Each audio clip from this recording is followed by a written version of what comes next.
One of the questions that I've been getting a lot, how do you get dinosaur trackways preserved, especially at the bottom of a body of water? The trackways that we're seeing, in the building, those were not in the lake, but Hmm. those erosional mega ripples, like the squatting dinosaur, Yeah. is probably coming out of the lake, going up on this big, it's a big sandbar, that thick sequence Hmm. that they're peeling back, and walks up on that sandbar and sits down to sun itself, dry off. Hmm. And then when it gets up, it kind of slips, probably a little bit of an algae scum, on the stuff, it's on the side of the lake, but exposed. The Uh-huh. tracks underneath are in this rubbery clay.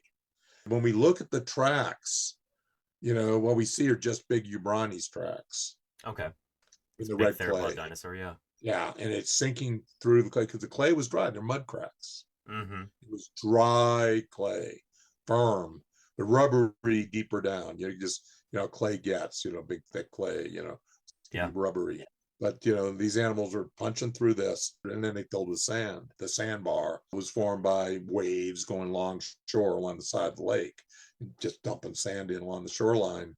Well, if we look at the big tracks, there are some ground ladder tracks on that surface. Hmm. Every one of them They're in the is Ubrani's in tracks, right? in a Ubrani's track. The swim tracks, this clay was real rubbery. They cut into it, and the sands were moving. They're in the current area. You have this big sandbar, so you have nearby sand. And then, in fact, you stood on a beach when there's currents and the Hmm. water's like trying to erode out from under your feet. That's kind of how I picture it. There was like sand moving. We Uh-huh. see the bulk of these growladder swim tracks.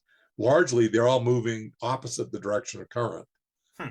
So they're walking off the edge, and you can see the way the thing drops down. They Uh-huh. stepped into deeper water with this current, and all of a sudden they're floundering. They're starting to get pulled away, drifting. So Uh-huh. I'll say that's why I like to call them floundering tracks. Right. And they're Yeah. all like, ah, trying to get back, going, get out of there, and they're fighting the current.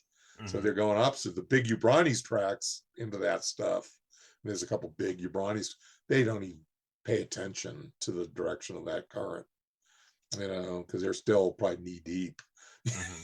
Yeah, for them. So they're just walking across some of it. So you get their track, but they cut into that rubbery, firm clay and probably immediately getting filled with sand.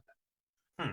Like, So you immediately those cut swim in and then traces are getting filled with sand, and then that's why you find a as they're difference in the being made, lithology I there. think it's almost Yeah. simultaneous, Uh-huh. that you have this current, sand's part of the current. So you Uh-huh. cut down into it, and all of a sudden sand starts accumulating in those Right. cuts.